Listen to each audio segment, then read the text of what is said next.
Hello po mga kababayan, kamusta po kayong lahat? And once again, welcome back to another episode of Simply Talkies Vlog. Tayo po ay magbibigay ng ating maiksing komento, opinion at reaksyon sa mga mainit na usaping politika sa ating bansa. Shout out po ulit sa inyong lahat. May God bless us all. May God bless our country, the Philippines. And may God bless and protect the Marcos administration from the propeta ng kadiliman at kanilang mga minyon. So pag-usapan natin mga kababayan, itong Tingog Party List kasi po sila po ay binababoy at winawalang hiya ng kampon ng propeta ng kadiliman. At ganun din po itong isang Makabayan Black sigurado swak na swak daw po na malakas ang impeachment case laban kay Sara Putit Ursula Duterte. So unahin natin mga kababayan, ito pong pangbababoy, pangbabalahura, pangwawalang hiya ng inyong Vice Presidenteng Sara Putit Ursula Duterte sa Tingog Party List.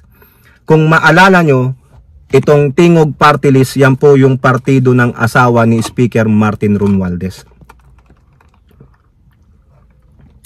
Dalawang seat po ang nakuha nila sa Kongreso, no? O siyempre maraming naniniwala sa kanila, marami rin silang natutulungan. Kaya marami silang boto. Okay, nagtayo pa sila ng mga different satellites sa iba't ibang probinsya. Tulad doon sa probinsya namin sa Zambales, ilang bayan po yun, mahigit 10 po yun. Bawat bayan may Tingog Party List Office, satellite office. Diyan po lumalapit yung mga mamayang Pilipino. Aminin ko sa inyo, ako po hindi natulungan ng Tingog dahil nag-private doctor po yung nanay ko sa kanyang hip operation. Nagbaka sakali kaming manghingi ng tulong, sabi nila, wala kaming tulong dyan sa private, pang public lang. O, okay, di wala. Ganun ang patakaran nila Di ba? Tanggapin na lang. Kaysa naman magpumilit pa. Di ba? Martin? Dinanggap ko yung dahilan ninyo. Dahil nga, mas pinili ng nanay ko magpribado, kasalanan na rin naman niya yun. Kaya hindi na ako nagbaka sakali lang kami makakatulong sila maski makabawas lang sa bill na umabot ng 100,000. O walang naitulong Pero hindi ko lang po matanggap, no? Ang isang vice presidente na magsasabing wag iboto ang Tingog Party List dahil partido ni Martin Romualdez, dahil lagapak ang pera sa party list na yan, may pruweba siya. Yon. Ito po kasi ang sabi ni Sara Duterte. Hirit ni BP Sara, huwag iboto Tingog Party List. O ayun. Ay, nasa sa inyo yan. No? Kayo ba maniniwala dito sa Vice Presidenteng sinungaling? Sa Vice Presidenteng nang jajaming lang?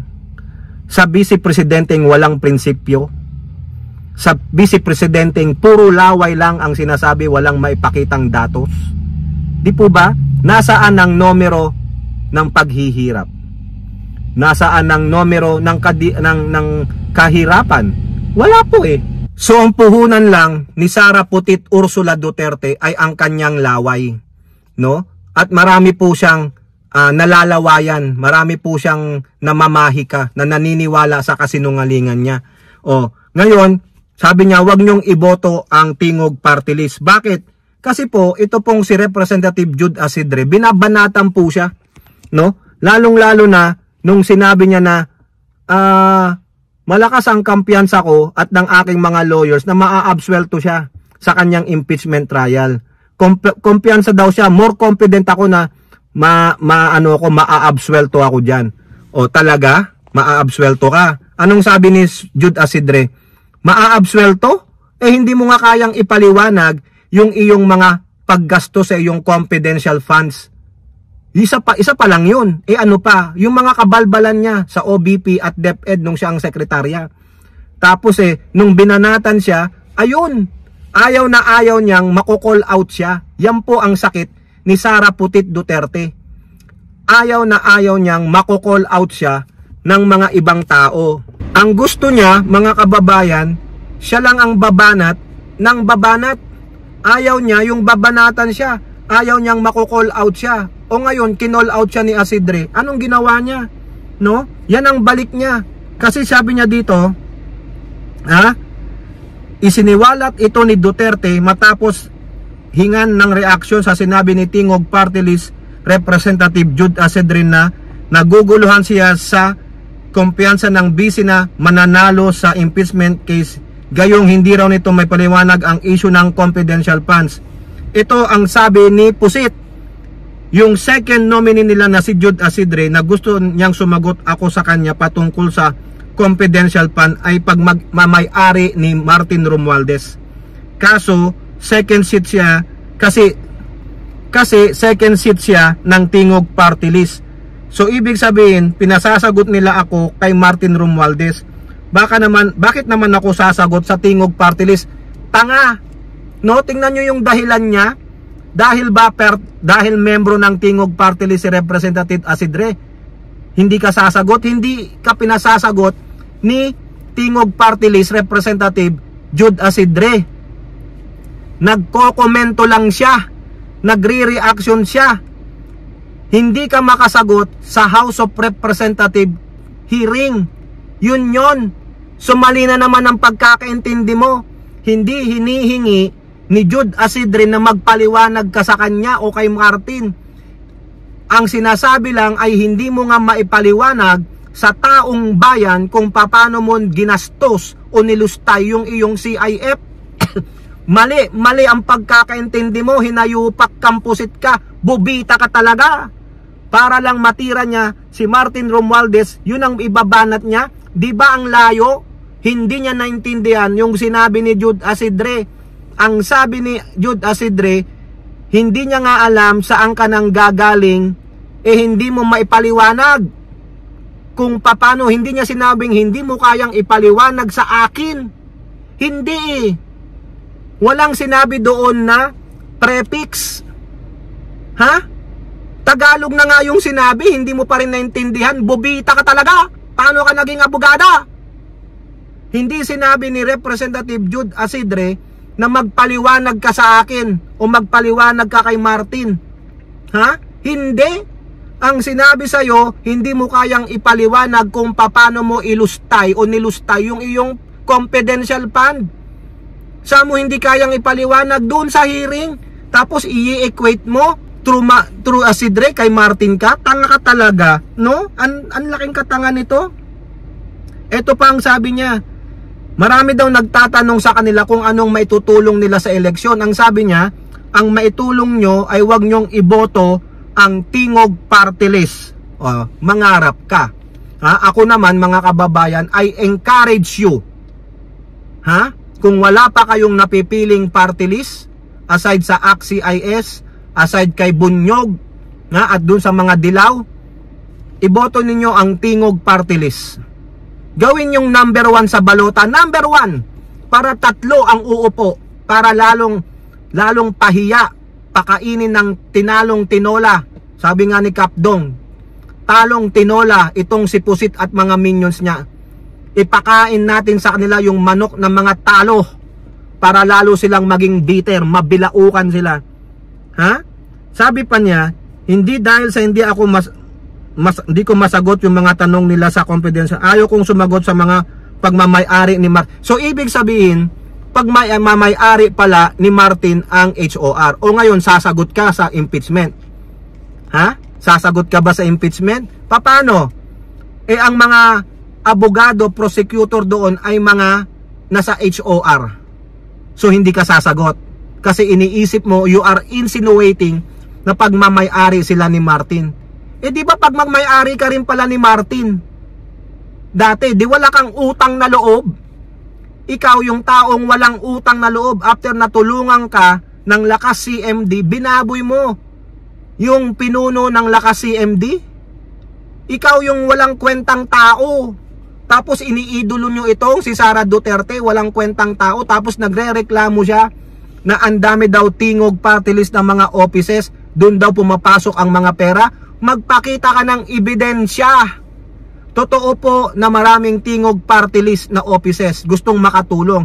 Pero yung pagdaloy ng pera, pakita ng ebidensya, hindi yung puro bunganga. O bakit kayo? Bakit ikaw? Diba? May Duterte Youth.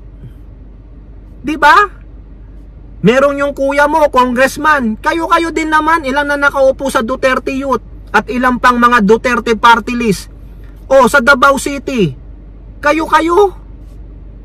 Yung pamangkin mo na anak ni Pulong tumatakbo. Ang gusto nyo, kayo lang. Diba? Napaka-unfair mga kababayan. Bakit? Alam niya kasing talo siya. Wala silang kakampi. Hindi lang si Martin ang kalaban niya, kundi yung mga kakampi ni Martin. Kaya nga sabi ni Martin, alam nyo anong sabi ni Martin? Sa kanyang partidong Lakas CMD, pinopromote niya yung alyansa. Hindi niya pinopromote yung tingog, yung alyansa. Diba? So nasaan din yung paratang mo na ang mga na ayaw mong sumagot sa confidential phone kasi ayaw mong sumagot sa mga tao ni Martin? Sa palagay mo, yung Makabayang Black, tao ni Martin? Nasaan ang ebidensya mo? Sino bang tao dyan ni Martin? Siyempre yung tingog, asawa niya yan yung iba naman naniniwala sa leadership niya. Dahil hindi siya nag-gutter politics. Ano pang sabi niya dito? Sinisiraan siya.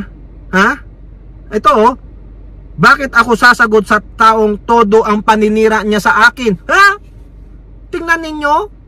Bakit daw siya sasagot kay Speaker Martin na naninira sa kanya? What? Really? Nasaan yung paninira sa'yo ni Speaker Martin? Wala ngang sinasabi sa'yo. Sabi lang, magtrabaho na lang tayo. Ikaw ang unang nanira. Remember? Sa imong ambisyon, wag kang tambaluslos. Anong ginawa ng mga minions mo? In-equate yung tambaluslos kay Speaker? O sino nagsimula nun? Di ba ikaw? Tapos meron ka pang karapatan na ikaw ang sinisiraan ng Speaker? Wow! Galing! Asan ang ebidensya? Dito ikaw ang kitang-kitang may ebidensya ng paninira. Todo ang gastos niya na paninira sa akin. Ay, nako! Kung maniniwala kayo dito, walang sinabi. Wala siyang pruweba, walang ebidensya. Hoy! Yung maniniwala talaga kay Pusit, walang bait sa sarili. Oo, pareho lang kayong dapat ipasok sa mental. Kasi pareho kayong walang mga utak. Diba? O next, pasok naman tayo dito kay Nery Colmenares. O si Nery Colmenares, ano po yan? Bayan representative. Tumatakbo yata itong congressman ulit. Miyembro po ito ng Makabayang Black. Ano po ang sabi niya? Through GMA News, impeachment case versus VP Sara Duterte very strong. Yun, nako, ito na, kabahan ka na Pusit. Kasi pag ikaw na impeach Pusit, bye-bye political career. Wala nang bilyong piso. Hindi ka na magiging presidente. Pwede presidente ng impyerno, pero presidente ng bansang Pilipinas, hindi pwede. Kasi ikaw, benta Pilipinas sa Chekwa. Anong sabi ni Nery Colmenares? Bayan Muna Chairman Attorney Nery Colmenares expressed belief that the prosecutors in the impending trial of VP Sara Putit Ursula Duterte still have the upper hand in winning the case against her. Pero si Pusit, most confident daw siya na mananalo siya. Colmenares, who stood as Bayan Muna's counsel in one of the impeachment complaints filed against Duterte, said this is response to a statement of the Vice President Tuesday. That members of her legal team were more than confident that they will win the impeachment case against her. Quote, the impeachment complaint were very confident.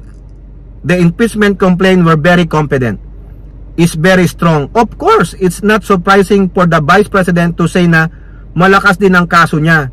Kagaya ng amin, tingin namin na palakas kasi betrayal of trust ang pinail ng Bayan Muna. Ang betrayal of public trust is simply a violation of your oath of office. Citing Duterte's alleged malversation of her office multi-million confidential funds. Tama. Diba, mga kababayan? Nakakahiya. Ngayon, yung sinasabi ni Duterte na mas confident siya, kinontra po ni Colmenares. Colmenares, however, believes otherwise. Para sa akin, lamang ang prosecution Una, malakas ang kaso. Hanggang ngayon, ilang buwan, hindi masagot And I could not see any good answer during the trial. Wala akong makitang ganon. So, malakas ang kaso. Correct. Hindi nga niya masagot tama si Jude Asidre. Hindi mo masagot saan? Doon sa hearing na lang ng good government and public accountability ng chairmanship ni Joel Chua. The former congressman also said that once the midterm elections are over, lawmakers standing both in the defense and prosecution panel during the trial may have better judgment of the case based on evidence. After elections, there's no longer that consideration. So that will impact on their decision. Hindi na ako tumatakbo. Either panalo na ako o talo na ako sa eleksyong ito. So ang decision mo ngayon should be based on what is on the merits, what is on evidence. At para sa akin, on evidence, napakalakas. Ang tanong dyan, Colmenares, may mga kakampi si Pusit na senator ngayon na nagsabing boboto na ng no. Kahit na ano pang ebidensyang ipakita ng prosecutors na malakas, clouded na ang desisyon. Magnono pa rin, tulad ni Robin Padilla. Kung manalo si Bato, they will protect the BP. Kung manalo pa yung ibang PDP laban, they will not look at the evidences, but they look to protect and save their BP. Yung po yan, mga kababayan. Ha? So yan, ang opinion ni Colmenares doon sa sinabi ni Pusit na more than confident yung kanyang mga abogadong mapapanalo sa impeachment trial, ganun din ang sagot ni Colmenares. More than confident din ang prosecutors na mai-impeach si Sara Duterte. O tingnan na lang natin ang kalalabasan. Pero mind you, may mga bias ng senator dyan, tulad ni Robin Padilla. O kayo po, ano pong inyong masasabi? Comment down below and don't forget to like and share. Hope to see you in the next videos. Bye-bye. God bless.